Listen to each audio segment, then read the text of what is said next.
ആ നമ്മള് ഹരി. ക്ഷേത്രത്തിന് ഉള്ളിൽ കയറുമ്പോ ആദ്യം നമ്മള് ഗുരുവിനെ വന്ദിക്കും. അത് കഴിഞ്ഞിട്ട് നമ്മൾ ആരെ വന്ദിക്കണം? ഭഗവാനെ വന്ദിക്കുന്നത് അത് കഴിഞ്ഞിട്ടാണ്. അതും എങ്ങനെയാണ്?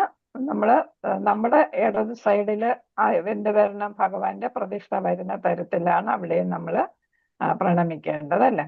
അപ്പൊ പ്രണാമ മന്ത്രങ്ങൾ നമ്മൾ പഠിച്ചിരിക്കണം. ഹരേ കൃഷ്ണ. ലൈവ് വന്ന മാതാജി? ആ വന്നു മാതാജി. അതെ. അപ്പൊ പ്രണാമ മന്ത്രങ്ങൾ നമ്മൾ പഠിച്ചിരിക്കണം, മനസ്സിലാക്കിയിരിക്കണം. ഹരേ കൃഷ്ണ.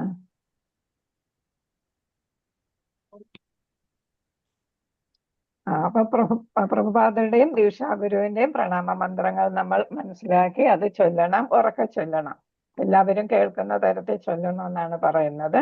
അത് കഴിഞ്ഞ് പ്രതിഷ്ഠയെ നമ്മൾ വന്ദിക്കുമ്പോഴും പ്രതിഷ്ഠയെ നമ്മൾ ഒരുപാട് പ്രണാമ മന്ത്രങ്ങൾ അവിടെ ഉണ്ടല്ലേ. രാധാ ഗോവിന്ദന്റെ പ്രണാമ മന്ത്രങ്ങളുണ്ട്. പിന്നെ അതേപോലെ തന്നെ നമ്മൾ കീർത്തനങ്ങളുണ്ട്. അതൊക്കെ നമുക്ക് ചൊല്ലാം. പിന്നെ നമ്മൾ എന്ത് ചെയ്യുമ്പോഴും ആദ്യം നമ്മൾ പ്രകീർത്തിക്കുകയാണ് വേണ്ടത്. പ്രകീർത്തിച്ച് കഴിഞ്ഞിട്ടാണ് നമ്മൾ എന്ത് ചെയ്യേണ്ടത്? നമ്മുടെ പരാതികളും ആവശ്യങ്ങളും ഒക്കെ നമ്മൾ പറയേണ്ടത്. അപ്പൊ നമ്മൾ എന്താണ്, ക്ഷേത്രത്തിൽ പോകുമ്പോ ആദ്യം നമ്മൾ കീർത്തനങ്ങൾ ചൊല്ലും അല്ലേ. ഭഗവാനെ പ്രീതിപ്പെടുത്തി കഴിഞ്ഞിട്ട് നമ്മൾ എന്ത് ചെയ്യുന്നു? നമുക്ക് ഒരുപാട് ആവശ്യങ്ങൾ കാണും അല്ലേ. നമ്മൾ എന്താണ് ആർത്തൻ, അർത്ഥാർത്ഥി, അർത്ഥം ആഗ്രഹിക്കുന്ന ആള്. പിന്നെ ഏതാണ്? ജ്ഞാനം നേടാനായിട്ടുള്ള ആള് അല്ലെ, അറിവ് കിട്ടണമെന്നുള്ളത്. പിന്നെ ഏതാണ്? ജ്ഞേയം. അങ്ങനെയൊക്കെ നമ്മൾ 4 തരത്തിലുള്ള ഭക്തരുണ്ടെന്നാണ് പറയുന്നത്. അപ്പൊ നമ്മൾ ഭഗവത്ഗീതയിലും ഭാഗവതത്തിലും ഒക്കെ പഠിച്ചതാണ്. ആർത്തൻ, അതാണ് ഗജേന്ദ്രൻ ആർത്തനായിരുന്നു അല്ലെ, ദുഃഖിതനായിരുന്നു.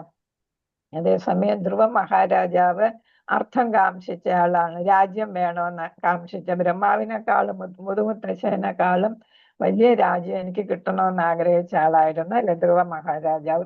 കുട്ടിയായിരുന്നപ്പോ 5 വയസ്സായിരുന്നപ്പോ അതിനു വേണ്ടിയിട്ടാണ് പ്രാർത്ഥിച്ചത്. അതേപോലെ ആരാണ്? ജ്ഞാനിയായിട്ടുള്ളവരാണ്.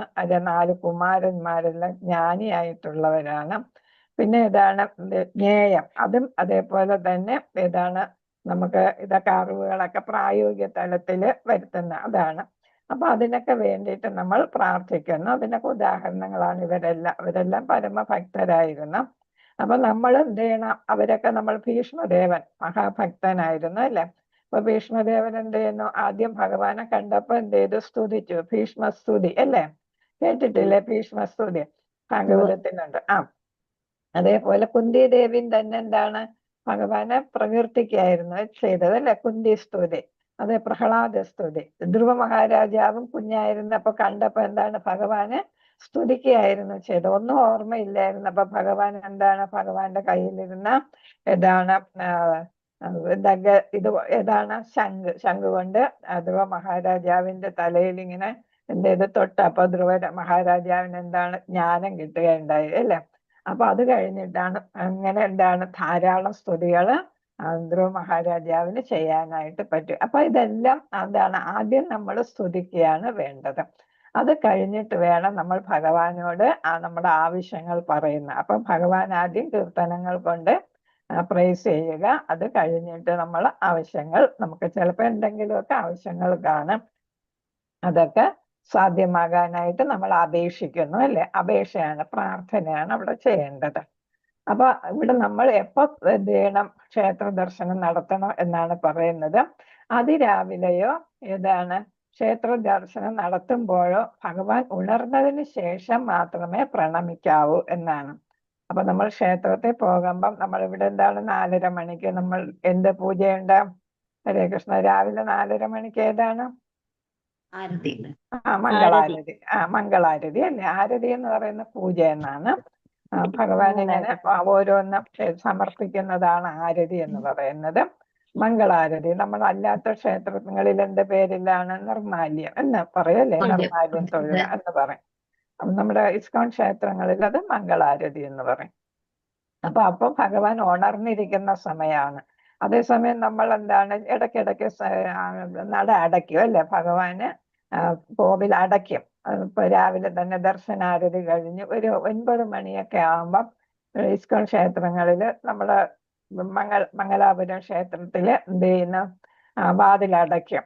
അത് കഴിഞ്ഞ് പിന്നെ 11 മണിക്ക് അടുത്തൊരു പൂജയുണ്ട്, ആ സമയം തുറക്കും, പിന്നെ അടയ്ക്കും. അത് കഴിഞ്ഞ് ഉച്ച പൂജയുണ്ട്, ഭഗവാന് നിവേദ്യം അർപ്പിക്കണം. ഈ സമയം ഓരോ സമയവും നിവേദ്യങ്ങൾ അർപ്പിക്കുന്നുണ്ട്, നമ്മളത് കാണുന്നില്ല എന്ന് മാത്രം.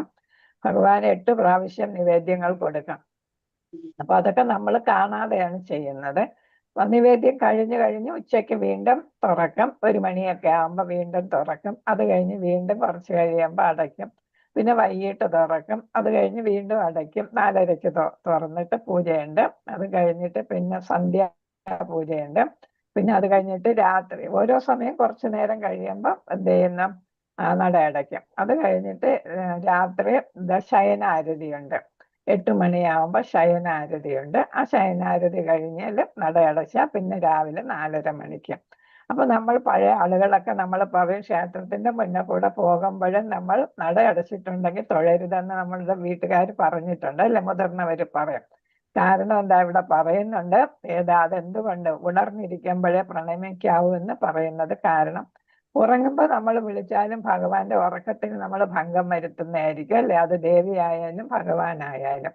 അത് ഭഗവാന് പ്രണാമം അർപ്പിച്ച് ഭഗവാന് വിശ്രമമോ സ്നാനമോ ചെയ്ത് ശല്യപ്പെടുത്തരുതെന്ന് ശാസ്ത്രങ്ങളെ അനുശാസിച്ചിരിക്കുന്നു. ഈ സമയങ്ങളെ ഭഗവാന് പ്രദക്ഷിണവും വയ്ക്കരുത്. അപ്പൊ ഭഗവാന് റെസ്റ്റ് എടുക്കുന്ന നേരമായിരിക്കും അല്ലെ, അല്ലെങ്കിൽ ഉറങ്ങുന്ന നേരമായിരിക്കും. അപ്പൊ നമ്മൾ എന്ത് ചെയ്യരുത്, ഭഗവാനെ പ്രണമിച്ച് അല്ലെങ്കിൽ കീർത്തനങ്ങൾ ചൊല്ലി വന്ന് നമ്മൾ ക്ഷേത്രത്തില് നമ്മൾ എന്ത് ചെയ്ത് ശല്യം ചെയ്യരുത്, ഉണർത്തുകയും ശല്യം ചെയ്യുകയും ചെയ്യരുത്. അപ്പൊ എപ്പോ നമ്മൾ ഭഗവാനോട് പ്രാർത്ഥിക്കണം, നമസ്കരിക്കണം എന്നാണ് ഈ പറഞ്ഞിരിക്കുന്നത്. പിന്നെ എവിടെ ചെയ്യണം എന്നുള്ളത് അടുത്ത് പറയുന്നത്. നമുക്കറിയാം, നമ്മൾ ഇസ്കോണിൽ വരുന്നതിന് മുമ്പ് നമ്മൾ ക്ഷേത്രങ്ങളിൽ പോകുമ്പോൾ അതിന് നമ്മൾ ഇത് സാങ്ക്ടോറിയം എന്നാണ് പറയുന്നത്. പ്രതിഷ്ഠയിരിക്കുന്ന സ്ഥലമില്ലേ, ശ്രീകോവിൽ അല്ലെ, ശ്രീകോവിലിന് പുറത്താണ് നമ്മൾ എന്ത് ചെയ്യുന്നത്, നമസ്കരിക്കുന്നത് അല്ലെ. അപ്പൊ നമ്മൾ തൊഴുന്നതും പൂജാരി നമുക്ക് നിവേദ്യം തരുന്ന ആ സ്ഥലത്തൊന്നും നമ്മൾ എന്ത് ചെയ്യത്തില്ല, പ്രണമിക്കത്തില്ല. അവിടെ നമ്മൾ പ്രണാമം അർപ്പിക്കത്തില്ല. അവിടെ നിന്ന് നമ്മൾ തൊഴുക മാത്രമേ ചെയ്യുള്ളൂ, നമസ്കരിക്കത്തില്ല. നമസ്കരിക്കുകയാണ് ഈ പ്രണാമം കൊണ്ട് ഉദ്ദേശിക്കുന്നത്. നമസ്കരിക്കണമെങ്കിൽ നമ്മൾ എന്ത് ചെയ്യണം, അതിന് പുറത്ത് ശ്രീകോവിലിന് പുറത്തിറങ്ങണം. ശ്രീകോവിലാണ് ഏതെന്ന് പേരിന് സാങ്ക്ടോറിയം എന്ന് പറയുന്നത്. അപ്പൊ അതിന് പുറത്തിറങ്ങി വേണം നമ്മൾ പ്രണാമം ചെയ്യാനായിട്ട്. നമ്മൾ കൊടിമരം കാണും അല്ലെ, നമ്മൾ സാധാരണ ക്ഷേത്രത്തിലൊക്കെ കൊടിമരം കാണും. ആ കൊടിമരത്തിന്റെ അവിടെ നമുക്ക് എന്ത് ചെയ്യാം, നമസ്കാരം ചെയ്യാം. ഇസ്കോൺ ക്ഷേത്രത്തിൽ അങ്ങനെ കൊടിമരം ഒന്നുമില്ല. ഇസ്കോൺ ക്ഷേത്രത്തിൽ ഒരു ഉയർന്ന തലത്തില് ഭഗവാന്റെ രാധാറാണിയുടെ എല്ലാം പ്രതിഷ്ഠ എന്താണ്, ഈ കാണിച്ചിരിക്കുന്ന പ്രതിഷ്ഠയൊക്കെ ഒരു ഉയർന്ന സ്ഥലത്താണ് ഇരിക്കുന്നത്, തലത്തിലാണ്. ഇപ്പൊ ഞാൻ ബാക്ക്ഗ്രൗണ്ട് ഇട്ടിരിക്കുന്നില്ലേ, അതൊരു ഉയർന്ന സ്ഥലത്താണ് ഇരിക്കുന്നത്. അവിടെ ഇപ്പൊ മംഗളാരതി കാണുന്നവർക്കൊക്കെ അറിയാം, അവിടെ പൂജാരി നമസ്കരിക്കുന്നില്ല. പൂജ ചെയ്യുന്ന പിന്നെ പൂജാരി എന്ത് ചെയ്യുന്നില്ല, അവിടെ നമസ്കരിക്കത്തില്ല. എപ്പോഴെങ്കിലും അവിടെ നമസ്കരിക്കുന്ന കണ്ടിട്ടുണ്ടോ ആരെങ്കിലും? ഹരേ കൃഷ്ണ. പ്രതിഷ്ഠയുടെ അടുത്ത് നമസ്കരിക്കുന്ന കണ്ടിട്ടുണ്ടോ? ഇല്ല, അവിടെ നമസ്കരിക്കാൻ പാടില്ല. താഴെ നിന്നിട്ട് നമസ്കരിക്കാൻ പാടുള്ളൂ, അതാണ്. അപ്പൊ നമ്മൾ പ്രതിഷ്ഠ ഇരിക്കുന്ന കോവിലിലാണെങ്കിൽ, സാധാരണ ക്ഷേത്രത്തിലാണെങ്കിൽ ശ്രീകോവിലിന് പുറത്തിറങ്ങിയിട്ട് നമ്മൾ നടക്ക് പുറത്തിറങ്ങിയിട്ട് നമ്മൾ നമസ്കരിക്കും. ഇസ്കോൺ ക്ഷേത്രത്തിൽ വലിയ ഹാളിലാണ് ഏതിരിക്കുന്നത്, രാധാഗോവിന്ദന്റെ എല്ലാം പ്രതിഷ്ഠ ഇരിക്കുന്നത് അല്ലെ. അതുകൊണ്ട് നമ്മൾ അതിന് താഴെയുള്ള വലിയ ഹാളാണ് അല്ലെ, അവിടെ നമുക്ക് ഇഷ്ടം പോലെ സ്ഥലമുണ്ട്, അവിടെ നമ്മൾ നമസ്കരിക്കും. അതായത് ഇവിടെ പറയുന്നുണ്ട്, പ്രണാമം അർപ്പിക്കുന്നത് പ്രതിഷ്ഠാമുറിക്ക് പുറത്താണ് ചെയ്യേണ്ടത്. നമ്മൾ ഇസ്കോൺ ക്ഷേത്രത്തിലും ഉയർന്ന തലത്തിൽ പ്രതിഷ്ഠ വെച്ചിട്ടുണ്ട്, അതിന്റെ താഴെ കിടക്കുന്ന തുറസായ അല്ലെങ്കിൽ ആ വലിയ ഹാളിലാണ് നമ്മൾ പ്രണാമം അർപ്പിക്കുന്നത്. കാരണം എന്താണ്, പ്രണാമം അർപ്പിക്കാൻ കൽപ്പിക്കപ്പെട്ടിരിക്കുന്ന മാന്യമായ ഒരു ദൂരമുണ്ട്. അതായത് ഭഗവാന്റെ കാലിന്റെ ചുവട്ടിൽ നിന്ന് നമ്മൾ പ്രണാമം അർപ്പിക്കാൻ പാടില്ല, നിശ്ചിത ദൂരം. അതൊക്കെ അങ്ങനെയായിരിക്കും കൺസ്ട്രക്ഷനൊക്കെ, ടെമ്പിളിന്റെ കൺസ്ട്രക്ഷനൊക്കെ അങ്ങനെയായിരിക്കും, വിധിപ്രകാരമായിരിക്കും ക്ഷേത്രം പണിതിരിക്കുന്നത്. അപ്പൊ പ്രതിഷ്ഠാമുറിക്കുള്ളിൽ കൈകൂപ്പി മന്ത്രം ചൊല്ലി മനസ്സുകൊണ്ട് പ്രണാമം അർപ്പിക്കുക. പ്രതിഷ്ഠാമുറി എന്ന് വെച്ചാൽ ഇസ്കോൺ ക്ഷേത്രത്തിലാണെങ്കിൽ ആ വലിയ ഹാളിൽ ഉയർന്ന തലത്തിലിരിക്കുന്ന ആ റൂമിനെയാണ് നമ്മൾ പ്രതിഷ്ഠാമുറി. ഡോർ അടയ്ക്കുമ്പോ അതൊരു പ്രതിഷ്ഠാമുറിയായല്ലേ, ഡോർ അടയ്ക്കുമ്പോ. അപ്പൊ അതാണ്, അത് തുറന്നിരിക്കുമ്പോഴാണ് നമുക്ക് വലിയ ഒരു പ്രദേശമായിട്ട് കാണുന്നത്. അത് കഴിയുമ്പോ അത് മുറി. അപ്പൊ അവിടെ നമുക്ക് മനസ്സിലാക്കാം നമ്മൾ ഭഗവാന്റെ ഒക്കെ പ്രതിഷ്ഠ ഒരു മുറിക്ക് ഉള്ളിൽ വെക്കണം എന്നുള്ളതാണ്. എല്ലാ ക്ഷേത്രങ്ങളിലും അങ്ങനെയല്ലേ ഇരിക്കുന്നത്, നട അടയ്ക്കത്തില്ലേ, നടയുണ്ടല്ലേ, വാതിലുണ്ട്. അപ്പൊ അതൊരു മുറിയായിട്ടാണ്. അപ്പൊ നമ്മൾ വീട്ടിലും നമുക്ക് പറ്റുമെങ്കിൽ അങ്ങനെ തന്നെ ചെയ്യണം എന്നുള്ളത്. ഒരു പൂജാമുറി എന്ന് പറയുമ്പോൾ ഭഗവാന് മാത്രമായിട്ടുള്ള ഒരു മുറി. അത് ചെറിയ ഒരു സ്ഥലമായാലും മതി. ഒന്ന് നമുക്ക് പ്രതിഷ്ഠ വയ്ക്കാനും അർച്ചന ചെയ്യാനും നമ്മൾ കൊടുക്കുന്ന ഓഫർ അല്ലേ, പ്രസാദം വയ്ക്കാനും ഒക്കെയുള്ള ഒരു ചെറിയ സ്ഥലം മതി. അതിനെ നമ്മൾ എന്തെന്ന് കരുതും, പൂജാമുറി എന്ന് വിളിക്കാം. നമുക്ക് വലിയ മുറി തന്നെ ആകണമെന്നില്ല. അപ്പൊ അത് ചെറിയ ഒരു സ്ഥലമായാലും മതി. പക്ഷെ എന്താണ്, ഡോറൊക്കെ വെച്ച് നമ്മൾ അടയ്ക്കേണ്ടതാണ്. കാരണം എന്താണ്, ഭഗവാനും പ്രൈവസി നമ്മൾ കൊടുക്കണം അല്ലേ. എപ്പോഴും നമ്മൾ തുറന്നിട്ട് അങ്ങോട്ടും ഇങ്ങോട്ടും നടക്കുമ്പോൾ ഒരു പ്രൈവസി ഉണ്ടോ? ഇല്ല. അപ്പൊ ഭഗവാനും നമ്മൾ പ്രൈവസി കൊടുക്കണം. അതുകൊണ്ടാണ് നമ്മൾ ഡോറിൽ തട്ടിയിട്ട് തുറക്കാൻ പാടുള്ളൂ, അല്ലെങ്കിൽ മണി കിലുക്കിയിട്ടേ തുറക്കുള്ളൂ അല്ലേ. അപ്പൊ നമ്മൾ ഭഗവാൻ എന്തെങ്കിലും അർപ്പിക്കാൻ പോകുമ്പോ ആ ഡോറ് നമ്മൾ തുറക്കുന്നതിന് മുമ്പ് ഡോറിൽ ചെറുതായിട്ടൊന്ന് മുട്ടാം, അല്ലെങ്കിൽ മണി മുഴക്കും. എന്നിട്ടാണ് നമ്മൾ രാധാ ഗോവിന്ദ് കി ജയ് എന്നൊക്കെ പറഞ്ഞിട്ട് നമ്മൾ ഡോറ് തുറക്കുന്നത്. അപ്പൊ അങ്ങനെ വേണം ചെയ്യാനായിട്ട്. അപ്പൊ അതിന് അടുത്ത് നിൽക്കുന്നവരും മനസ്സുകൊണ്ട് കൈകൊണ്ട് എന്ത് ചെയ്യുന്നു, കൈ കൂപ്പി മന്ത്രം ചൊല്ലി മനസ്സുകൊണ്ട് പ്രണാമം അർപ്പിക്കാൻ മാത്രമേ ചെയ്യാവൂ. അപ്പൊ പുറത്ത് അല്ലെങ്കിൽ നിശ്ചിത അകലത്തിൽ നിന്ന് വേണം നമുക്ക് ഭഗവാനെ പ്രണാമം ചെയ്യാൻ. അടുത്ത് വരുന്നത് ഭഗവാനെ ധ്യാനിക്കുമ്പോൾ എന്താണ് ചെയ്യേണ്ടതെന്നാണ്, എങ്ങനെ ധ്യാനിക്കണം എന്നുള്ളതാണ്. ഭഗവാന് പ്രണാമം അർപ്പിച്ച് ശേഷം വളരെ ഭക്തിയോടെ ദർശനം നടത്തുകയും അവരുടെ കരുണയ്ക്കായി യാചിക്കുകയും വേണം. ഞാൻ നേരത്തെ പറഞ്ഞതാണ്, ആദ്യം നമ്മൾ പ്രണാമ മന്ത്രങ്ങൾ ചൊല്ലി ഭഗവാനെ എന്ത് ചെയ്യുന്നു, കീർത്തനങ്ങൾ കൊണ്ടെല്ലാം ഭഗവാനെ സംതൃപ്തനാക്കിയതിന് ശേഷമാണ് നമ്മൾ എന്ത് ചെയ്യണം, ഭഗവാന്റെ കാരുണ്യത്തിന് വേണ്ടിയിട്ട് യാചിക്കുന്നത്. നമ്മൾ എന്തെങ്കിലുമൊക്കെ ആവശ്യപ്പെടുന്നത്, അപേക്ഷിക്കുന്നത് അല്ല, ആവശ്യമല്ല അപേക്ഷം ആണല്ലേ, അത് യാചന എന്നാണ് നമ്മൾ പറയുന്നത്. ഭഗവാനോട് യാചിക്കുകയാണ് ചെയ്യുന്നത്. എന്നിരുന്നാലും പെട്ടെന്ന് ഭഗവാന്റെ മുഖത്തേക്ക് നോക്കരുത്. ഭഗവാൻ നമ്മൾ നാരായണിയൊക്കെ പഠിച്ചിട്ടുള്ളവർക്ക് അറിയാം, അതിൽ പറയുന്നുണ്ട് എവിടെ നിന്ന് നമ്മൾ ഭഗവാനെ നോക്കേണ്ടത്, എവിടെ നിന്നാണ് പറയുന്നത്, ആ പാദത്തിൽ നിന്നും. പലരും നാരായണീയം പഠിച്ചവർ കാണും. എല്ലാവരും നാരായണീയം പഠിച്ചോ? നാരായണ പഠിക്കുന്നവർക്ക് പഠിക്കുന്നുണ്ട് മാതാജി. ഹരേ കൃഷ്ണ. നാരായണി എന്ന് പറയുന്ന ഭാഗവതത്തിന്റെ ഒരു ചെറിയ ഒരു രൂപമാണ്, സംക്ഷിപ്തമായിട്ടാണ് നാരായണത്തിനെ കണക്കാക്കുന്നത് അല്ലേ. ഹരേഷ്ണ മാതാജി ഗുരുവായൂർ സമർപ്പണമായിരുന്നു. ആണോ? അത് ശരി. ഞാനും സമർപ്പിച്ചു. ഞാൻ ട്രിവാൻഡ്രത്താണ്. ട്രിവാൻഡ്രത്ത് നമുക്ക് പരീക്ഷയുണ്ട്, പരീക്ഷ നടത്തി. ഗുരുവായൂർ പോയപ്പോഴും സമർപ്പിച്ചു. ഇവിടെ നമുക്ക് പരീക്ഷയുണ്ട്. പരീക്ഷ ചെയ്തിട്ട് നമ്മൾ ചൊല്ലി ആണ് സമർപ്പണം ചെയ്യുന്നത്, സർട്ടിഫിക്കറ്റ് ഒക്കെ തരും. അപ്പൊ എന്താ പറയുന്നത്, ഇവിടെ നമ്മൾ കാലിൽ നിന്നാണ്, സമർപ്പിച്ചവർക്കൊക്കെ അറിയാം, നമ്മൾ ഭഗവാന്റെ പാദത്തിൽ നിന്നാണ് മുകളിലോട്ട് നമ്മൾ നോക്കേണ്ടത് എന്നാണ്. നമ്മൾ ആരതി ചെയ്യുമ്പോൾ ആദ്യം നമ്മൾ പാദത്തിലാ ചെയ്യുന്നത് അല്ലെ, 4 പ്രാവശ്യം പാദത്തില് ആരതി നടത്തി. പിന്നെ മധ്യഭാഗത്ത്, വയറിന്റെ ഭാഗത്ത് നാഭി അല്ലെ, നാഭിയിൽ 2 പ്രാവശ്യം, അതെ ചന്ദനത്തിരിയല്ല, വിളക്കാകുമ്പോൾ. പിന്നെ മുഖത്തിന്റെ അവിടെ 3 പ്രാവശ്യം, പിന്നെ 7 പ്രാവശ്യം മൊത്തത്തിൽ പ്രതിഷ്ഠയെ നമ്മൾ ഇത് ചെയ്യുന്ന ആരതി ഒഴിയ അല്ലെ. അപ്പൊ നമ്മൾ താഴേന്ന് പോയിട്ട് മേളിലോട്ടാണ് അല്ലെ. അങ്ങനെ ക്രമേണയാണ് വരുന്നത്. അതാണ് ശരിയായ രീതി എന്ന് ശ്രീമദ് ഭാഗവതം 2:2-13 വിവരിച്ചിരിക്കുന്ന ശ്ലോകം എന്ന് പറയുന്നത്. ഏകേകശോ അംഗാനി ധിയാനുഭാവയേത് പാദാദിയാവധാസിസാഗധാഭൃതഃ ജിദ അപ്പോഹ്യധാരയേത് പരം ശുദ്ധരീതി യഥാ എന്നാണ് ഇവിടെ പറയുന്നത്. അതായത് പാദത്തിൽ നിന്ന് മുകളിലേക്ക് ക്രമേണ അതിന്റെ വിവർത്തനം ഇവിടെ കൊടുത്തിട്ടുണ്ട്. ഭഗവാന്റെ പാദകമലത്തിൽ നിന്ന് ആരംഭിച്ച് ഭഗവാന്റെ പുഞ്ചിരിക്കുന്ന മുഖത്തേക്ക് ധ്യാന പ്രക്രിയ പുരോഗമിക്കണം. നമ്മൾ ഭഗവാനെ മെഡിറ്റേറ്റ് ചെയ്യുമ്പോഴും അല്ലെങ്കിൽ ഭഗവാനെ നമ്മൾ എന്ത് ചെയ്യുന്നു, സ്തുതിക്കുമ്പോഴും ഒക്കെ ആരതി ചെയ്യുമ്പോഴും ഒക്കെ അങ്ങനെയാണ് ചെയ്യേണ്ടത്. ഇതൊക്കെ പാദകമലം, അതായത് പാദത്തിൽ നിന്ന്, കമലം എന്ന് വെച്ചാൽ എന്താണ്? താമര അല്ലേ? ഭഗവാന്റെ ശരീരഭാഗങ്ങളെല്ലാം ഏതാണ്? താമരദളം പോലെയാണ് കണക്കാക്കുന്നത്. ഭഗവാന്റെ കണ്ണുകൾ താമര കണ്ണ് പോലെയാണ്, പാദം താമര, പാദകമലമാണ് അല്ലെ? ഓരോ അംഗവും ഏതായിട്ട താമര. കാരണമുണ്ട്, എന്തുകൊണ്ടാണ് അങ്ങനെ താരതമ്യം ചെയ്തിരിക്കുന്നത് ഭഗവാന്റെ ശരീരഭാഗങ്ങളെയൊക്കെ? എന്താണ്? താമരയിൽ നിന്നല്ല ഭഗവാൻ, താമരയിൽ നിന്നല്ല ഉത്ഭവിച്ചത്, അത് ബ്രഹ്മാവാണ് താമരയിൽ ഉത്ഭവിച്ചത്.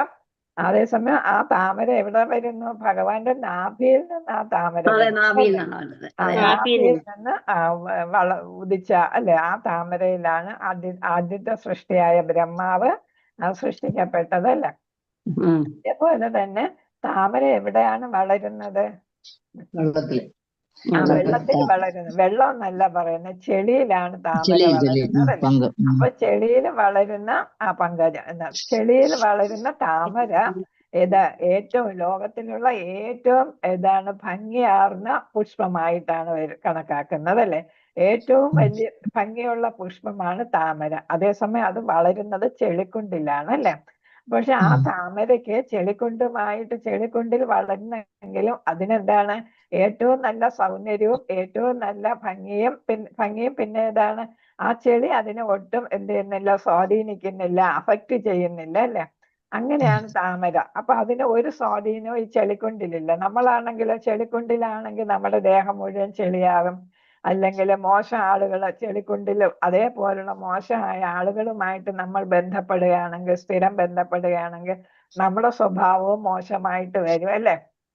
അതേസമയം താമരയ്ക്ക് ഒരിക്കലും ഒരു ദൂഷ്യങ്ങളും വരുന്നില്ല എന്നുള്ളതാണ്. അതേപോലെ താമര ഇല എന്ന് പറയുന്ന വെള്ളം വീണാലോ അതിങ്ങനെ തെറിച്ചു പോകും. താമര ഇലയിൽ അത് പറ്റി പിടിക്കുന്നില്ല അല്ലെ? മറ്റു ഇലകളിൽ അതിന്റെ പാട് കാണും. പക്ഷെ താമര ഇലയിൽ അത് തെറിച്ചു പോകത്തേ ഉള്ളൂ അല്ലെ? അപ്പൊ അതൊക്കെയാണ് താമരയുടെ പ്രത്യേകത. അതേപോലെ ഈ ഭൗതികതയിൽ നമ്മൾ ജീവിക്കുമ്പോഴും നമ്മൾ താമര പോലെ ആയിരിക്കണം എന്നാണ് പറയുന്നത്. മനസ്സിലായല്ലോ? അപ്പൊ എന്താണെന്ന്? നമ്മൾ ഭൗതികതയില് ദൂഷ്യങ്ങളിൽ താമസിക്കുമ്പോഴും മോശമായിട്ടുള്ള അവസ്ഥകളിൽ നമ്മുടെ ഹൃദയമൊക്കെ മാലിന്യപ്പെടുത്തുന്ന ഒരവസ്ഥയിലാണ് നമ്മൾ ജീവിക്കുന്നതെങ്കിലും നമ്മുടെ ഹൃദയം എപ്പോഴും ഏതുപോലെ ആയിരിക്കണം? താമര പോലെ പരിശുദ്ധമായിരിക്കണം, സൗന്ദര്യമുള്ളതായിരിക്കണം, ഒട്ടും മാലിന്യം പുരളാത്തതായിരിക്കണം എന്നാണ് പറയുന്നത്. അതുകൊണ്ടാണ് താമര ഭഗവാൻ ഏറ്റവും ഇഷ്ടപ്പെട്ട ഒരു പുഷ്പമായിട്ട് മാറുന്നത്. അപ്പൊ ഇവിടെ ഭഗവാന്റെ പാദകമലം, അതിൽ നിന്നാണ് താമര പോലെയുള്ള കമലത്തിൽ നിന്ന് ആരംഭിച്ച് എന്ത് ചെയ്യണം? ക്രമേണ എന്ത് ചെയ്യണം? മുഖത്തേക്ക് പുരോഗമിക്കണം. നമ്മുടെ നോട്ടം, അതേപോലെ ആരതി എല്ലാം അങ്ങനെ വേണം ചെയ്യാം. ധ്യാനം താമര പാദങ്ങളിൽ തുടങ്ങി പിന്നെ ഏതാണ്? കാൽവണ്ണയിൽ, പിന്നെ തുടകളിലും ഈ രീതി മുകളിലേക്ക് കേന്ദ്രീകരിക്കണം. അപ്പൊ പാദം, പിന്നെ കാൽവണ്ണ, പിന്നെ മുട്ടിന് താഴെയുള്ള അല്ലെ? പിന്നെ മുട്ട്, പിന്നെ തുട, അങ്ങനെ പിന്നെ നാഭി അല്ലെ? അങ്ങനെ പിന്നെ ചെസ്റ്റ് അല്ലെ? അബ്ഡമനാണ് നാഭി എന്ന് പറയുന്നത് അല്ലെ? പിന്നെ നെഞ്ച് അല്ലെ? മാറിടം. അത് കഴിഞ്ഞിട്ട് പിന്നെ കണ്ഠം, പിന്നെ മുഖം അല്ലെ? കണ്ണ് അല്ലെ? നെറ്റി, തല, അങ്ങനെയാണ് പോകുന്നത്. ഭാഗവതത്തിന്റെ അങ്ങനെ പലതായിട്ടാണ്, ഭഗവാന്റെ ശരീരാംഗങ്ങളായിട്ടാണ് ഭാഗവതത്തെ വിഭജിച്ചിരിക്കുന്നത്. ഭാഗവതം ക്ലാസ്സിൽ കയറിയവർക്കെല്ലാം അത് മനസ്സിലാകും. അപ്പൊ അങ്ങനെയാണ് നമ്മൾ ഭഗവാനെ ദർശിക്കേണ്ടത് എന്നാണ് ഇവിടെ പറയുന്നത്. വിവിധ ഭാഗങ്ങളിൽ മനസ്സ് എത്രത്തോളം ഉറച്ചു നിൽക്കുന്നവോ അത്രയും കൂടുതൽ ബുദ്ധി ശുദ്ധീകരിക്കപ്പെടുന്നു. അപ്പൊ നമ്മുടെ ബുദ്ധിയും ഹൃദയവും ഒക്കെ മാലിന്യപ്പെട്ടിട്ടുണ്ടെങ്കിൽ അതിനെ ശുദ്ധീകരിക്കാനായിട്ട് നമ്മൾ ഭഗവാന്റെ ദർശനം എത്രത്തോളം സമയം നടത്താമോ അത്രത്തോളം സമയം ദർശനം നടത്തണമെന്നാണ് പറയുന്നത്. അപ്പൊ ഏറ്റവും കൂടുതൽ സമയം നമ്മളുടെ മുഖം ആണ് നമ്മുടെ ജ്ഞാനത്തിന്റെ, വിജ്ഞാനത്തിന്റെ, ബുദ്ധിയുടെ ഒക്കെ കേന്ദ്രം അല്ലെ? അപ്പൊ നമ്മുടെ ഭഗവാന്റെ മുഖം എത്രത്തോളം നമുക്ക് ദർശിക്കാൻ പറ്റുമോ അത്രത്തോളം നമ്മൾ ദർശിക്കണം എന്നാണ്. ദർശനാരതിയൊക്കെ അതുകൊണ്ടാണ് തൊഴാനൊക്കെ നമ്മൾ പറയുന്നത്. ദർശനാരതി ഭഗവാൻ വളരെയധികം രാധാറാണിയും ഭഗവാനെ അലങ്കരിച്ചതിന് ശേഷമുള്ള പൂജയാണ് ദർശനാരതി അല്ലെ? അപ്പൊ വളരെ സുന്ദരനും സുന്ദരിയായിട്ടായിരിക്കും ആയിട്ടാണ് ഭഗവാനെ അപ്പോഴും കാണുക, ഭഗവാനെ രാധാറാണിയും കാണുക. അപ്പൊ എപ്പോഴൊക്കെ നമ്മൾ ക്ഷേത്രത്തിൽ പോകുമ്പോ പ്രതിഷ്ഠയുടെ അടുത്തെത്തുമ്പോൾ നമ്മൾ കണ്ണടയ്ക്കാൻ പാടില്ല എന്നാണ് പറയുന്നത്. അപ്പൊ എന്താണ്, നമ്മൾ കണ്ണടച്ച് മനസ്സിൽ ഭഗവാനെ കാണും എന്നാണ് നമ്മൾ സങ്കല്പം, അല്ലേ? പക്ഷെ നമ്മൾ കണ്ണടയ്ക്കാതെ ഭഗവാനെ കണ്ടുകൊണ്ട് നമ്മൾ പ്രാർത്ഥിക്കുക എന്നാണ് പറയുന്നത്. അപ്പൊ ഇനി ആരും കണ്ണടയ്ക്കണ്ട, ഏത് ക്ഷേത്രത്തിൽ പോയാലും കണ്ണടയ്ക്കണ്ട, കണ്ണ് തുറന്ന് ഭഗവാനെ അല്ലെങ്കിൽ ദേവി ആരാണ് നമ്മളിപ്പോ പറയും ദേവിയൊന്നും തൊഴാൻ നമ്മൾ പറയുന്നില്ല, പക്ഷെ അവരെല്ലാം ഭഗവാന്റെ ഭക്തരായത് കൊണ്ട് അവരെ തൊഴുന്നതിന് നമുക്ക് എന്താണ് വിലക്കില്ല. നമുക്ക് അവരെയും തൊഴാം, അവരോട് പ്രാർത്ഥിക്കാം. ഭഗവാന് കൃഷ്ണാവബോധം കൂടുതൽ വരാനായിട്ടും ഭക്തിയുത സേവനം കൂടുതൽ ചെയ്യാനായിട്ടും അനുഗ്രഹിക്കണേ എന്ന് നമുക്ക് അവരോടും പ്രാർത്ഥിക്കാം. ദേവി ദേവന്മാരോടും പ്രാർത്ഥിക്കാം. അവരെല്ലാം ഭഗവാന്റെ ശക്തികളായിട്ടാണ് വരുന്നത്, അല്ലെ? അത്തരം ബുദ്ധി ശുദ്ധീകരിക്കപ്പെടുന്ന അത്തരം ധ്യാനം ഇന്ദ്രിയ സംതൃപ്തിയിൽ നിന്ന് വിരക്തി പ്രാപിക്കാൻ നമ്മെ സഹായിക്കുമെന്ന് ശ്രീല പ്രഭുപാദർ വിശദീകരിക്കുന്നു. എന്താ പറയുന്നത്? ഇങ്ങനെ നമ്മൾ ഭഗവാന് പാദം മുതൽ ക്രമേണ മുകളിലോട്ട് വന്ന് മുഖം വരെ ദർശിച്ച് ഭഗവാനെ ധ്യാനിക്കുമ്പോൾ നമ്മൾ എന്താണ് ചെയ്യുന്നത്? നമുക്ക് ഭൗതികതയിൽ നിന്ന് നമുക്ക് വിരക്തി ഉണ്ടാകുകയും നമുക്ക് ആരോട് ആസക്തി ഉണ്ടാകുകയും ചെയ്യാം, ഭഗവാനോട് ആസക്തി ഉണ്ട്. അപ്പോഴാണ് നമുക്ക് കൂടുതൽ ഭഗവാനോട് അടുക്കാനായിട്ട് സാധിക്കുന്നത്. നമ്മുടെ മനസ്സിൽ ഭഗവാനെ കുടിയിരുത്താം. മനസ്സെന്ന് പറയുമ്പോൾ ഹൃദയം എന്നാണ് ഉദ്ദേശിക്കുന്നത്. നമ്മൾ പലപ്പോഴും മനസ്സ് ഹൃദയം ഒരേ ഇതിൽ പറയും, പക്ഷെ എന്താണ് ഉദ്ദേശിക്കുന്ന? ഹൃദയത്തിലാണ് ഭഗവാൻ കുടികൊള്ളുന്നത്. അപ്പൊ ഹൃദയത്തില് ഭഗവാനെ നമുക്ക് പ്രതിഷ്ഠിക്കാനായിട്ടും സാധിക്കുമെന്നാണ്. ഇപ്പൊ ദർശനം എടുക്കുന്ന ഭക്തന്റെ ഭാവം അത് നമ്മള് ആചാര്യന്മാരാണെങ്കിലും ഭഗവാനെ ആണെങ്കിലും എന്താണ് പറയുന്നത്? എന്ത് ഭാവം? വായിച്ചോളൂ. ഹരേ കൃഷ്ണ, ആരെങ്കിലും വായിച്ചോളൂ.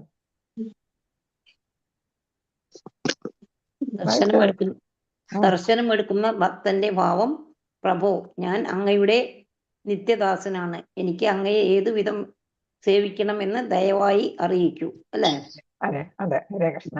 അപ്പൊ എന്താണ്? ഞാൻ നിത്യദാസനാണ് എന്ന് വെച്ചാൽ ഞാന് എന്ന് ഭഗവാന്റെ സേവനം ചെയ്യുന്ന ആളിനെയാണ് ദാസൻ എന്ന് പറയുന്നത്, അല്ലെ? നമ്മളിപ്പോ എന്റെ പേരിൽ തന്നെ ദീക്ഷ എടുക്കുമ്പോ എന്താണ്? ദേവി ദാസി എന്നല്ലേ? അപ്പം ഭക്തനാകുമ്പോൾ നമ്മൾ മാതാജി ആയുണ്ട്. അതേസമയം പ്രഭുക്കന്മാരാണെങ്കിലോ ദാസ, അല്ലെ എന്നാണ് പേര് വരിക. അതായത് ദാസ, നമ്മൾ പത്മനാഭ ദാസ. തിരുവിതാംകൂർ രാജാക്കന്മാരുടെ പേരുകൾ എന്തൊക്കെയാണ്? പത്മനാഭദാസൻ എന്നായിരുന്നു അവരറിയപ്പെട്ടിരുന്നത്, അല്ലെ? കാരണം എന്താണ്? അവര് തിരുവാളൊക്കെ എന്ത് ചെയ്തു? ഭഗവാന്റെ നടയില് അടിയറ വെച്ചിട്ട് ഭഗവാന്റെ ദാസനായിട്ട് തിരുവിതാംകൂർ ഭരിച്ചതാണ്. മാർത്താണ്ഡവർമ്മ മഹാരാജാവ് മുതൽ ഇങ്ങോട്ടുള്ള ചിത്തിരതിരുന്നാൾ എല്ലാവരും അങ്ങനെ രാജ്യം ഭരിച്ചവരായിരുന്നു. അതുകൊണ്ട് തന്നെ അവർക്ക് അത്രയും ഉന്നതി ഉണ്ടായല്ലേ? രാജ്യം വളരെയധികം ക്ഷേമമായല്ലേ? ഇപ്പൊ എന്താണ്? സ്വർണം, അല്ലേ? എത്ര സ്വർണ്ണാണ് അവിടെ കൂട്ടിവെച്ചിരിക്കുന്നത് ഈ രാജാക്കന്മാർ. അവരെല്ലാം ആരായിരുന്നു? പത്മനാഭസ്വാമിയുടെ ദാസന്മാരായിരുന്നു. അപ്പൊ ആ മനോഭാവത്തിലാണ് അവർ രാജ്യം ഭരിച്ചിരുന്നത് എന്നുള്ളതാണ്. അത്രയ്ക്ക് ക്ഷേമവും രാജ്യത്ത് അത് കാരണം ഉണ്ടായി. അപ്പൊ ഞാൻ അങ്ങയുടെ നിത്യദാസനാണ്, എന്നും ഭഗവാന്റെ സേവകനായി തുടരാനാണ് എൻ്റെ ആഗ്രഹം. ഞാൻ എങ്ങനെയൊക്കെ സേവിക്കണമെന്ന് ദയവായി പറഞ്ഞു തരൂ. അപ്പൊ ഏത് തരത്തിൽ ഭക്തിയുത സേവനം നമുക്ക് ചെയ്യണം എന്ന് നമ്മുടെ മനസ്സിൽ അപ്പം നമുക്ക് തോന്നും. ഭഗവാൻ എന്ത് ചെയ്യും? നമുക്ക് തോന്നിക്കും ഏത് തരത്തിൽ സേവനം ചെയ്യണം എന്ന്. അപ്പൊ ചിലപ്പോൾ നമുക്ക് ക്ഷേത്രത്തില് പൂജാ കാര്യങ്ങളിൽ പൂ കെട്ടാനായിട്ടായിരിക്കും, അല്ലെങ്കിൽ ഭഗവാന് പൂജ ചെയ്യുന്ന പാത്രങ്ങളൊക്കെ കഴുകി വൃത്തിയാക്കാനായിരിക്കും. പിന്നെ ദീക്ഷ എടുത്തു കഴിഞ്ഞാൽ ഭഗവാന് നമ്മള് പ്രസാദം തയ്യാറാക്കുന്നതിൽ നമ്മൾക്ക് സഹായിക്കാൻ പറ്റും. ആദ്യത്തെ ഹരിനാമ ദീക്ഷ എടുത്തവർക്ക് അതിൽ പ്രസാദം തയ്യാറാക്കുന്നത് സഹായിക്കാൻ പറ്റും. ബ്രാഹ്മണിക്കൽ ദീക്ഷ, രണ്ടാമത്തെ ദീക്ഷ എടുക്കുന്നവർക്ക് ഭഗവാന് വേണ്ടിയിട്ട് ആഹാരം ഉണ്ടാക്കാനായിട്ട് പറ്റും. അപ്പൊ അങ്ങനെ 2 ദീക്ഷ എടുത്തവർക്കാണ് ആഹാരം ഉണ്ടാക്കാൻ പറ്റുന്നത്.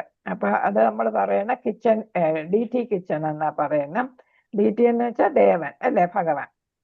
അപ്പൊ ഭഗവാന് ഓഫർ ചെയ്യുന്ന ആഹാരം ഉണ്ടാക്കുന്ന DT കിച്ചണില് ബ്രാഹ്മണിക്കൽ ദീക്ഷ എടുത്തവരാണ് ആഹാരം യഥാർത്ഥത്തിൽ ഉണ്ടാക്കുന്നത്.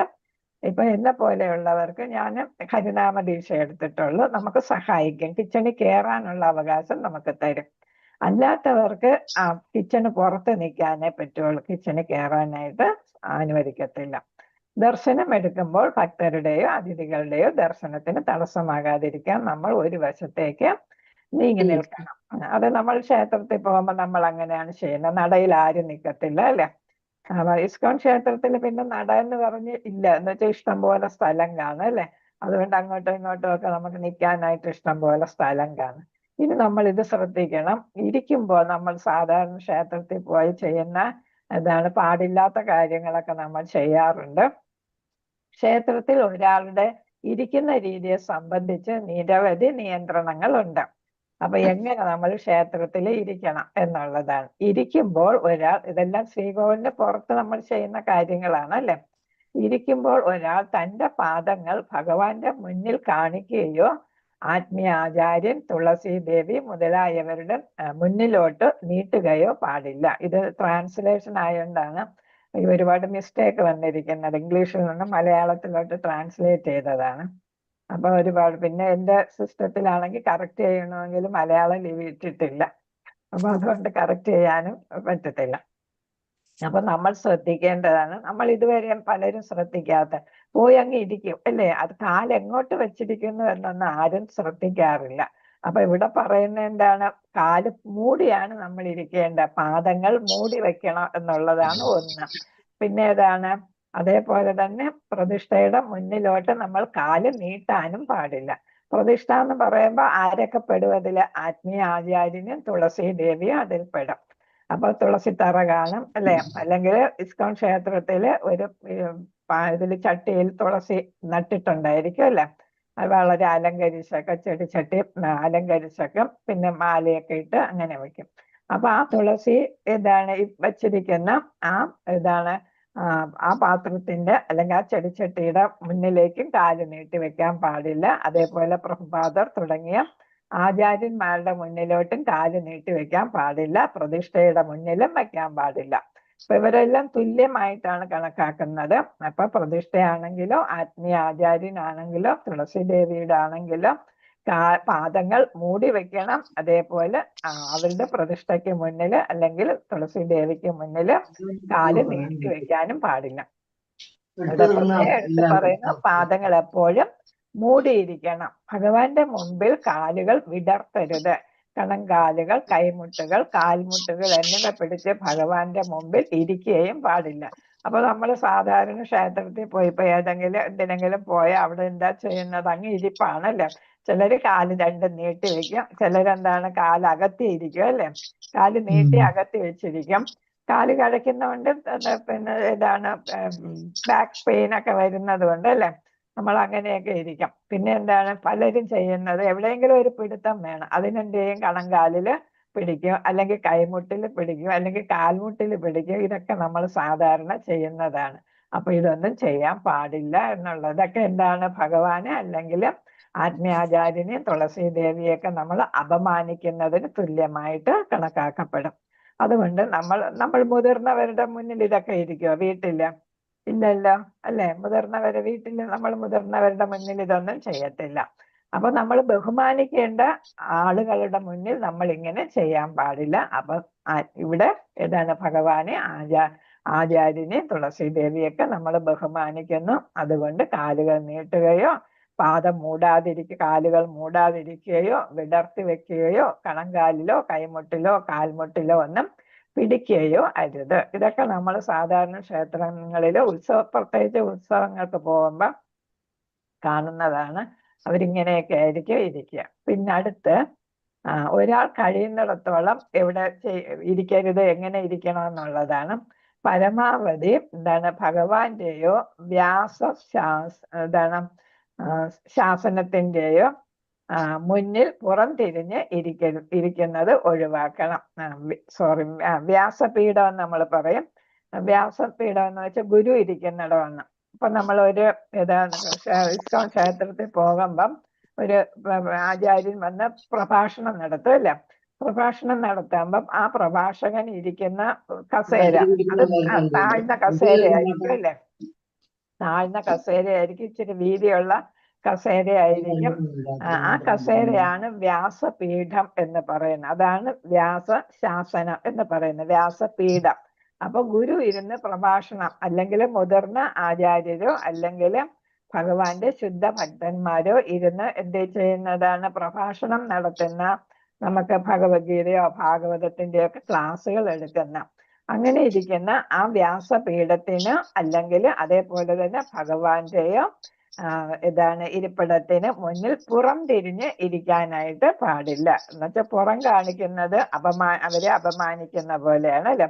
നമ്മളെ വീട്ടിൽ ഒരു അതിഥി വന്നാൽ നമ്മൾ എന്താണ് പുറം തിരിഞ്ഞു പോയാൽ എന്താണ്? അത് അതിഥിയെ അപമാനിക്കുന്നതിന് തുല്യമാകത്തില്ലേ? അല്ലേ? ആണോ? ഇതൊക്കെ ശരിയാണോ പറയുന്നത്? ശരിയാണ്. അപ്പൊ അവരെ നമ്മൾ പുറംതിരിഞ്ഞ് പോയാൽ, അവരെ വേണ്ട വിധത്തിൽ ബഹുമാനിക്കാതെ പുറംതിരിഞ്ഞ് പോയാൽ അവരെ അപമാനിക്കുന്നതിന് തുല്യം. അതേപോലെ ആയിരിക്കണം വ്യാസ പ്രതിഷ്ഠയ്ക്ക് മുന്നിൽ, പീഠത്തിന് മുന്നിലോ ഭഗവാന്റെ പ്രതിഷ്ഠയ്ക്ക് മുന്നിലോ പുറംതിരിഞ്ഞിരിക്കുന്നത്. എന്നിരുന്നാലും ക്ഷേത്രത്തിന്റെ ഘടന ഈ തത്വം പാലിക്കുന്നത് ചിലപ്പോൾ നമ്മെ പരിമിതപ്പെടുത്തിയേക്കാം. അത് പറയുന്നത് എന്താന്ന് വെച്ചാല്, നമ്മളിപ്പോ ഇസ്കോൺ ക്ഷേത്രത്തിൽ പോകുമ്പോൾ ചെന്ന് കയറുന്നിടത്ത് ആരുടെ പ്രതിഷ്ഠ കാണും? പ്രഭുപാദരുടെ പ്രതിഷ്ഠ കാണും അല്ലെ. അതിന്റെ ഓപ്പോസിറ്റ് ആയിട്ടായിരിക്കും ഭഗവാന്റെയും രാധാറാണിയുടെ ഒക്കെ പ്രതിഷ്ഠ വരിക. അപ്പൊ നമ്മൾ ഭഗവാന്റെ പ്രതിഷ്ഠയെ നോക്കിയിരിക്കുമ്പോൾ നമ്മുടെ പുറം എവിടെ ആയിട്ട് വരും? ശ്രീല പ്രഭുപാദരുടെ പ്രതിഷ്ഠയ്ക്ക് മുന്നിലാവും അല്ലെ. അവിടെ അപ്പൊ പുറത്തിരിഞ്ഞിരിക്കുന്നതായിട്ട് വരും. അതുകൊണ്ടാ പറഞ്ഞത് ചിലപ്പോ ഇത് പാലിക്കുന്നത് പരിമിതികൾ ഉണ്ടായിരിക്കാം എന്ന് പറഞ്ഞത്. അപ്പൊ എങ്ങനെയാണ് അതേസമയം നമ്മുടെ ഭഗവാന്റെ രാധാറാണിയുടെ പ്രതിഷ്ഠയുടെ അതേ സൈഡിൽ തന്നെ ശ്രീല പ്രഭുപാദരുടെ പ്രതിഷ്ഠയുണ്ടെങ്കിൽ അങ്ങനെ വരത്തില്ല അല്ലെ, പുറം തിരിഞ്ഞിരിക്കുന്നതായിട്ട് വരത്തില്ല. അല്ല, രണ്ട് ഓപ്പോസിറ്റ് സൈഡുകളില് പ്രതിഷ്ഠകൾ വരുമ്പോ ഒന്നിനെ നമ്മൾ എന്ത് ചെയ്യും? പുറം തിരിഞ്ഞിരിക്കേണ്ടി വരും. അത് മിക്കവാറും ശ്രീല പ്രഭുപാദരുടെ പ്രതിഷ്ഠയ്ക്ക് പുറം തിരിഞ്ഞായിരിക്കും ഇരിക്കേണ്ടി വരുന്നത്. കാരണം എന്താണ്? നമ്മൾ എപ്പോഴും ആരെയായിരിക്കും നോക്കുന്നത്? ഭഗവാന്റെ പ്രതിഷ്ഠയിലായിരിക്കും നോക്കുക അല്ലെ. അതുകൊണ്ടാണ് ഇങ്ങനെ ഒരു സെന്റൻസ് ഇതില് പറഞ്ഞിരിക്കുന്നത്. ഭഗവാന്റെ മുന്നിൽ ഇരിക്കുമ്പോൾ ഉറങ്ങാനും പാടില്ല. കുറെ കഴിയുമ്പോൾ കീർത്തനങ്ങളൊക്കെ ചൊല്ലി ഒരുപാട് ഇങ്ങനെ കേട്ടിരിക്കുമ്പോ പലരും എന്ത് ചെയ്യും? അറിയാതെ ഉറങ്ങിപ്പോവും അല്ലെ. അപ്പൊ അവിടെ ഇരുന്ന് ഉറങ്ങരുത്. എന്ന് വെച്ചാൽ ഭഗവാനെ കാണാനാണ് നമ്മൾ പോകുന്നത് അല്ലെ, അനുഗ്രഹം വാങ്ങിക്കാനാണ് പോകുന്നത്. അവിടെ പോയിട്ട് ഉറങ്ങി ഇരിക്കാനല്ല എന്നുള്ളത്. അപ്പൊ നമ്മൾ വളരെ ഉണർവോടുകൂടി ഭഗവാനിൽ തന്നെ ശ്രദ്ധ കേന്ദ്രീകരിച്ച് നമ്മൾ അവിടെ ഇരിക്കേണ്ടതുണ്ട് എന്നാണ്. അപ്പൊ ഉറക്കം വരുന്നെങ്കിൽ അവിടെ നിന്ന് എണീറ്റ് മാറുക അല്ലെ, മുഖം കഴുകുക, അങ്ങനെയൊക്കെയുള്ള കാര്യങ്ങൾ ചെയ്യുക. അടുത്ത ക്ഷേത്രത്തിൽ പരിപാടികളും ക്ലാസ്സുകളും നടക്കുമ്പോൾ സ്ത്രീകളും പുരുഷന്മാരും ക്ഷേത്ര മുറിയുടെ വെവ്വേറെ സ്ഥലങ്ങളിൽ ഇരിക്കണം. അതും ഒരു നിയമമാണ്. അത് നമ്മളിപ്പോ നമ്മുടെ സാധാരണ ക്ഷേത്രങ്ങളിലൊക്കെ പോകുമ്പോഴും, ശിവന്റെ ആണെങ്കിലും കൃഷ്ണന്റെ ക്ഷേത്രത്തിലൊക്കെ പോകുമ്പം ഒരു സൈഡില് പുരുഷന്മാരും മറു സൈഡില് സ്ത്രീകളും നിന്നാണ് തൊഴാറുള്ളത് അല്ലെ. ഹരേ കൃഷ്ണ. അങ്ങനെ നിന്ന് നമ്മൾ തൊഴാറുണ്ട്. അപ്പൊ അങ്ങനെ നമ്മൾ മാറി നിൽക്കുകയാണെങ്കിൽ അവിടെ ആരെങ്കിലും ഒരാൾ കാണും, ക്ഷേത്ര ഭാരവാഹി കാണും. അപ്പൊ നമ്മൾ പുരുഷന്മാരുടെ സൈഡിൽ അറിയാതെ പോയി നിന്നാൽ എന്ത് ചെയ്യും? നമ്മളെടുത്ത് പറയും അപ്പുറത്തോട്ട് പോയി നിൽക്കാൻ പറയും. അപ്പൊ അങ്ങനെയാണ്. എന്ന് വെച്ചാല് നമ്മള് അവിടെ അകലം പാലിക്കേണ്ടിടത്ത് നമ്മൾ അകലം പാലിക്കണം. സ്ത്രീകളും പുരുഷന്മാരും അകലം പാലിക്കേണ്ടിടത്ത് അങ്ങനെ അകലം പാലിക്കണം എന്നുള്ളതാണ്. അത് ഒരു സാമൂഹ്യ മര്യാദയും കൂടെയാണ് അല്ലെ. ആ സാമൂഹ്യ മര്യാദ നമ്മൾ എവിടെയും പാലിക്കണം, ക്ഷേത്രത്തിലും പാലിക്കണം. അപ്പൊ നമ്മൾ ഇനി ക്ഷേത്രത്തിൽ പോകുമ്പോ മംഗളാരതിക്ക് കണ്ടിരിക്കാം അല്ലെ, സ്ത്രീകൾ മാതാജിമാർ ഒരു സൈഡിലും പ്രഭുക്കന്മാർ വേറൊരു സൈഡിലും നിന്നാണ് ആരതി തൊഴുന്നത് അല്ലെ. അപ്പൊ അതേപോലെ ആയിരിക്കണം നമ്മൾ ചെയ്യേണ്ടത് എന്നുള്ളതാണ്. ഇതൊക്കെ ആരാണ്? സനാതന ഗോസ്വാമി എഴുതപ്പെട്ട ഗോസ്വാമിയാൽ എഴുതപ്പെട്ട നിയമങ്ങളാണ് പ്രഭുപാദർ നമ്മളോട് പറഞ്ഞു തരുന്നത്. നമ്മൾ ആദ്യം പഠിച്ചു അല്ലെ. ചൈതന്യ മഹാപ്രഭു സനാതന ഗോസ്വാമിയോടുത്ത് എന്ത് ചെയ്തു? സംസ്കാരത്തെക്കുറിച്ച്, ബ്രാഹ്മണ സംസ്കാരത്തെക്കുറിച്ച് രചന നടത്താനായിട്ട് പറഞ്ഞിരുന്നു അല്ലെ. ആ രചനയിലെ ഭാഗങ്ങളാണ് ഈ ചെറിയ സിമ്പിളായിട്ട് നമുക്ക് പ്രഭുപാദർ പറഞ്ഞിരിക്കുന്നത്. അടുത്ത് നമ്മൾ സംസാരിക്കുമ്പോൾ എല്ലാവർക്കും ഭയങ്കര സംസാരമായിരിക്കും. അത് ക്ഷേത്രമാണെന്നോ ഒന്നും ആരും നോക്കത്തില്ല അല്ലെ. ആളുകളെ കണ്ട ഉടനെ സംസാരിക്കുക. അതുകൊണ്ടാണ് വീട്ടുകാര്യങ്ങൾ, ഭൗതിക കാര്യങ്ങളായിരിക്കും കൂടുതൽ സംസാരിക്കുന്നത് മുഴുവൻ. ഒന്നി മക്കളെ കാര്യങ്ങളായിരിക്കും, അല്ലെങ്കിൽ വസ്തു വാങ്ങിച്ച കാര്യങ്ങളായിരിക്കും, വീട് വെച്ച കാര്യമായിരിക്കും, അല്ലെങ്കിൽ വാഹനം വാങ്ങിച്ചതായിരിക്കും, അങ്ങനെ പല പല പിന്നെ അതും വരും, പരദൂഷണവും വരും അല്ലേ. അപ്പൊ എന്താണെങ്കിലും അവിടെ ഭൗതികമായിട്ടുള്ള കാര്യങ്ങളായിരിക്കും കൂടുതൽ ചർച്ച ചെയ്യുക. അത് എവിടെ നിന്നാണെങ്കിലും അത് ചെയ്യാൻ നമ്മൾ മടിക്കാറില്ല. അപ്പൊ ഇവിടെ നമുക്ക് വാണിംഗ് തരികയാണ്, ഭഗവാന്റെ മുന്നിൽ ഒരാൾ ചെയ്യാൻ പാടില്ലാത്ത കാര്യങ്ങളാണ് ഉച്ചത്തിൽ സംസാരിക്കുക. ചിലയിടത്ത് എഴുതി വെച്ചിട്ടുണ്ട് സൈലൻസ്, ഒള്ളി ഏതാന്ന് പറയും, എന്താണ് നാമം, നാമജപം എന്ന് എഴുതി വെച്ചിട്ടുണ്ടായിരിക്കും അല്ലെ. ചില ക്ഷേത്രങ്ങളിൽ ശ്രീകോവിൽ ഇരിക്കുന്ന അവിടെ എഴുതി വെച്ചിട്ടുണ്ടായിരിക്കും. അപ്പൊ നമ്മൾ എന്താണ് സംസാരിക്കുന്നത്, ഭഗവാന്റെ നാമം മാത്രമായിരിക്കണം. അതുകൊണ്ടാ പറയുന്നത് ബാക്കിയുള്ള ഭൗതികമായിട്ടുള്ള കാര്യങ്ങളൊന്നും ഉച്ചത്തിൽ സംസാരിക്കാതിരിക്കുക, വഴക്ക് കൂടാതിരിക്കുക, ആരെയും ശിക്ഷിക്കാതിരിക്കുക. അത് ശിക്ഷ മാതാപിതാക്കന്മാരുടെ ഒരു രീതിയാണ്. കുട്ടികൾ അങ്ങോട്ടും ഇങ്ങോട്ടും പോയി എന്തെങ്കിലും കുസൃതി കാണിക്കും, ഉടനെ അവിടെ പിടിച്ചൊരടി കൊടുക്കും അല്ലേ. അതാണ് അത്. കുഞ്ഞുങ്ങള് അവർക്ക് അറിഞ്ഞൂടല്ല നിയമങ്ങൾ ഇതൊക്കെ ഉണ്ടെന്ന്. അപ്പൊ അവരങ്ങോട്ടും ഇങ്ങോട്ടും ഒക്കെ പോയെന്നിരിക്കും, കൈവിട്ട് അങ്ങോട്ട് മാറി നിൽക്കും. അപ്പൊ അവരെ ഉടനെ എന്താ ശിക്ഷിക്കുക, വഴക്ക് പറയുകയോ അല്ലെങ്കിൽ അടി കൊടുക്കുകയോ ഒക്കെ ചെയ്യുന്നത്. അപ്പൊ ഭഗവാന്റെ മുന്നിൽ പോയിട്ട് നമ്മൾ ഇതൊന്നും ചെയ്യാൻ പാടില്ല. കാരണം എന്താ, ഇതൊക്കെ കൊടുക്കാനായിട്ട് ആരുണ്ട്, ശിക്ഷ കൊടുക്കാനായിട്ടൊക്കെ ഭഗവാനുണ്ടല്ലേ. അതെ, വഴക്ക് കൂടേണ്ട സ്ഥലമല്ല അതല്ലേ. ആരെങ്കിലും വഴക്ക് എന്തെങ്കിലും തെറ്റ് ചെയ്യുമ്പോഴാണല്ലോ വഴക്ക് വരിക. അപ്പൊ അവിടെയും അതൊക്കെ കറക്റ്റ് ചെയ്യാനായിട്ട് ഭഗവാനുണ്ട്. അപ്പൊ നമ്മൾ അവിടെ ഭഗവാനെ വിളിക്കുക മാത്രം ചെയ്താൽ മതി. മറ്റുള്ളവരോട് പരുഷമായി സംസാരിക്കുക അല്ലെങ്കിൽ ദേഷ്യത്തോടെ സംസാരിക്കുക. നമ്മളെപ്പോഴും പരുഷമായിട്ട് വളരെ റഫായിട്ട് സംസാരിക്കുക അല്ലേ. നമുക്കൊരു മയം കാണത്തില്ല സംസാരത്തിൽ. ദേഷ്യം വരുമ്പോൾ കൂടുതലായിട്ടും പരുഷമായിട്ടായിരിക്കും നമ്മൾ സംസാരിക്കണം. റഫായിട്ട് സംസാരിക്കണം നമ്മൾ പറയത്തില്ല, അത് പാടില്ല. ദേഷ്യത്തോടെ സംസാരിക്കാൻ പാടില്ല. മറ്റാരെങ്കിലും പ്രശംസിക്കുക, അതും പാടില്ല. അവിടെ വെച്ചായിരിക്കും ചിലപ്പോൾ നമ്മൾ പറയുന്ന നീ കേട്ടോടി, ഇങ്ങനെ ചെയ്ത കൊള്ളാം, അവള് ചെയ്ത കാര്യം അല്ലേ എന്നൊക്കെ നമ്മളിങ്ങനെ പറയും. ആരെങ്കിലും നമ്മുടെ ഇഷ്ടപ്പെട്ട ആരെങ്കിലും എന്തെങ്കിലും നല്ല കാര്യം ചെയ്താൽ നമുക്ക് അവിടെ നിന്ന് തന്നെ നമ്മൾ അതൊക്കെ പറയുന്ന ഒരു രീതി നമുക്ക് ആയിപ്പോയി. അതൊക്കെ നമ്മൾ ഒഴിവാക്കണം. അപ്പൊ ആരെയും അവിടെ നിന്ന് പ്രശംസിക്കാൻ പാടില്ല. പ്രശംസിക്കാൻ ഭഗവാനെ മാത്രമായിരിക്കണം. കാരണം എന്ത് നല്ല കാര്യം ചെയ്താലും അത് ആര് ചെയ്യിപ്പിക്കുന്നതാണ്, ഭഗവാൻ ചെയ്യിപ്പിക്കുന്നതാണ് അല്ലെ. അപ്പൊ നമുക്ക് പ്രശംസ ഭഗവാന് കൊടുത്താൽ മതി. മോശം പേരുകൾ വിളിക്കുക, എല്ലാവരെയും ഏതാണ് അവരുടെ കളിയാക്കിയുള്ള പേര് വിളിക്കുകയോ അല്ലെങ്കിൽ വേറെ രീതിക്ക് അവരെ അപമാനിക്കുന്ന തരത്തിലുള്ള പേരുകൾ വിളിക്കുക, ദേവീദേവന്മാരെ വിമർശിക്കുക. അപ്പൊ ചിലപ്പോൾ ചില ക്ഷേത്രത്തിൽ ചെന്ന് തന്നെ പറയുമോ, നമ്മുടെ കൃഷ്ണനാണെങ്കിൽ എന്ത് സുന്ദരനാണ്, അല്ലെങ്കിൽ ആ ക്ഷേത്രം എന്ത് നല്ലതാണ് അലങ്കരിച്ചിരിക്കുന്നത്, എന്ത് നല്ല പൂക്കളൊക്കെയാണ് ഇട്ടിരിക്കുന്നത്, ഇവിടെ എന്താ ഒന്നുമില്ല എന്നൊക്കെ നമ്മൾ അറിയാതെ തന്നെ പറഞ്ഞു പോകുന്ന ഒരു, നമ്മൾ പല ക്ഷേത്രങ്ങളിൽ തൊഴാൻ പോകുമ്പോൾ നമുക്ക് അങ്ങനെ ഒരു കമ്പാരിസൺ വരും അല്ലേ. അപ്പൊ അതും പാടില്ല. അപ്പം കൃഷ്ണന്റെ മുന്നിൽ നിന്ന് വേറെ ഒരു ദേവി ക്ഷേത്രത്തിലെയോ അല്ലെങ്കിൽ ശിവന്റെ ക്ഷേത്രത്തിലെയോ ഒക്കെ കാര്യങ്ങൾ നമ്മൾ മോശമായിട്ട് പറയുന്നത് ആർക്കും ഇഷ്ടപ്പെടത്തില്ല, കൃഷ്ണൻ ഇഷ്ടപ്പെടത്തില്ല. കാരണം എന്താണ്, അവരെല്ലാം ആരുടെ ഭക്തരാണ്, കൃഷ്ണന്റെ ഭക്തരാണ് അല്ലെ. ഭക്തനെ പറയുന്നത് ഒരിക്കലും ഭഗവാൻ ഇഷ്ടപ്പെടത്തില്ല. അത് പറയുന്നുണ്ട്, ഭഗവാനെ നമ്മൾ വിമർശിച്ചാൽ ഭഗവാൻ ചിലപ്പോൾ സഹിച്ചെന്നിരിക്കും. പക്ഷെ ഭഗവാന്റെ ഭക്തരെ വിമർശിക്കുന്നത് ഭഗവാൻ ഒട്ടും തന്നെ ദയത്തില്ല, സഹിക്കത്തില്ല. അതുകൊണ്ട് അവർക്ക് എന്താണ് തക്കതായ പണിഷ്മെന്റ് കൊടുക്കും. കുരുക്ഷേത്ര യുദ്ധത്തിലും അതാണ്, ഭക്തന്മാരെ പീഡിപ്പിച്ചത് കൊണ്ടാണ് കുരുക്ഷേത്ര യുദ്ധം നടന്നതും കൗരവന്മാരെല്ലാം വധിക്കപ്പെട്ടത് അല്ലെ. അപ്പൊ ഭക്തരെ ഒരിക്കലും ഉപദ്രവിക്കുന്നത്, വിമർശിക്കുന്നത് ഭഗവാൻ ഇഷ്ടപ്പെടത്തില്ല. ഇത് പ്രജൽപ നമ്മൾ പഠിച്ചതാണ്. ഏതാണ്, ഉപദേശാമൃതത്തിൽ പഠിച്ചതാണ്. പ്രജൽപ എന്താണ്, ലൗകിക സംസാരത്തിൽ മുഴുക. നമ്മൾ 6 കാര്യങ്ങൾ ഉപേക്ഷിക്കണമെന്ന് പറയുന്നതിൽ ഒരു പ്രധാനപ്പെട്ട കാര്യമാണ് പ്രജൽപ എന്ന് വെച്ചാൽ മാക്രോ എന്ന് പറയരുത്. അങ്ങനെ നമ്മൾ എപ്പോഴും ചലച്ചുകൊണ്ടിരിക്കാം.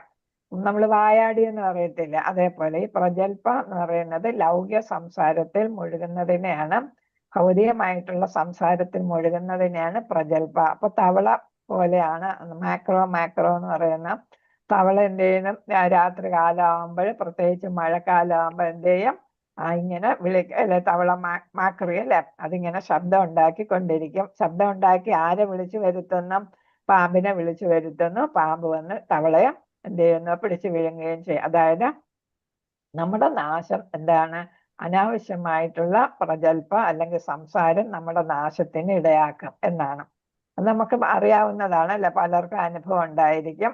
ഒരു കാര്യം ആരോടും പറയരുതെന്ന് പറഞ്ഞ് ഒരു കാര്യം പറയും, ഒരാളിന്റെ അടുത്ത് പറയും, ആ ആളും വേറെ ഒരാളിന്റെ അടുത്ത് ആരോടും പറയരുത് എന്ന് പറഞ്ഞിട്ട് പറയല്ലേ. അങ്ങനെ ആരോടും പറയരുതെന്നുള്ള ഇൻട്രൊഡക്ഷനോടുകൂടി പറഞ്ഞ് അത് എല്ലാവരും അറിയുന്ന ഒരു കാര്യമായിട്ട് മാറും.